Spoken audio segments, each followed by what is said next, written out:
don't label me as right wing. I'm not right wing. I'm just right. you know. Well, no, but this is the thing. I don't understand where we keep being told that we've got a danger from the far right, and that there's nothing to see here with Islamism. That's the religion of peace. And certainly, I've not even heard of anybody talking about how dangerous the radical left is.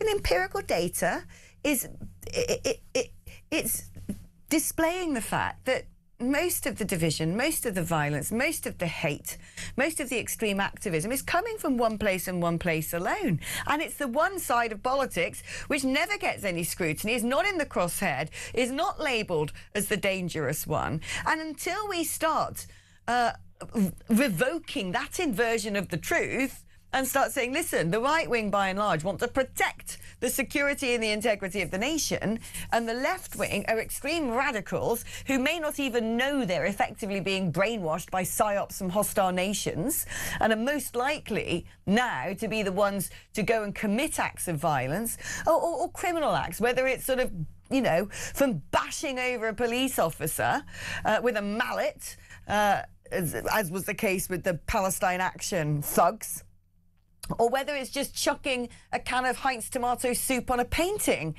The pattern is the same. It's the radical left doing these things every single time. Every time. And nobody's even talking about it.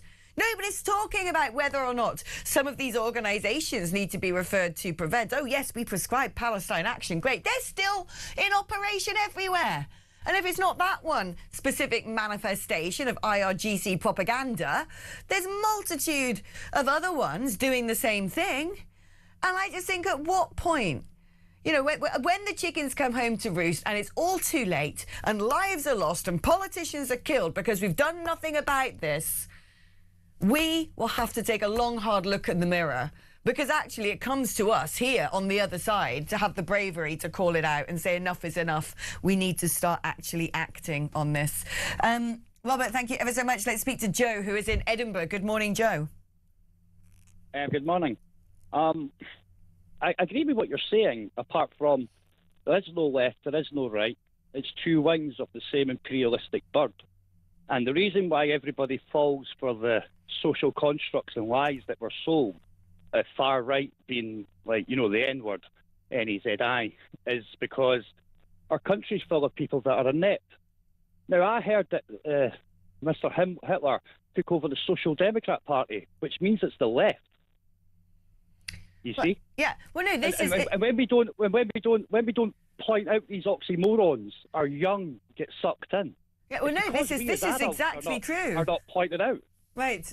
No, but this is it. We've had a complete inversion of the truth. I mean, a message has come in from George saying, why are Nazis regarded as right-wing?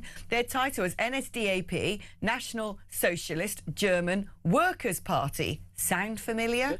Well, yes. When you put the words socialist, workers and party together, I'm well aware of an organisation with exactly that moniker. Now, I'm not saying that they espouse the politics and ideologies of Hitler, but they do seem peculiarly interested in Zionism, for one thing. But, we've got Antifa who go about the place throwing missiles and projectiles, talking about radical solutions to things, stamping on necks, wearing balaclavas. And we're just like, yeah, that's fine. If these people were skinheads, the result would be different. The treatment would be different. All of which you said there is legislation already to cover that. And as for the European Human Rights Act, since that was written by nothing but British lawyers, if we just score out the word European, turn it into British, it's done overnight. If you're not from here, you don't have any legal right to be here, you can't have any British rights. Why do we need to take rid of something fully? Like, they tell us we don't have a constitution in the UK, but we do. It's over 3 documents. Why do we need to throw it all away and make new stuff? We just have to make it work for us, how it was originally designed to be. We don't have to care about everybody else because charity begins at home.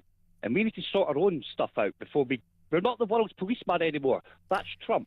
Well, he's doing a very good job. Yes, well, the reason I think we're not able to join Trump or even have to make it explicitly clear that we've tried to stop him launching offensive attacks from US air bases based in the United Kingdom was, I would suggest, because we've got too many radical Islamists in this country and the reaction on our own streets could have been very difficult to deal with. I do worry that we now essentially have a tail wagging a dog and a fist column dictating our foreign affairs.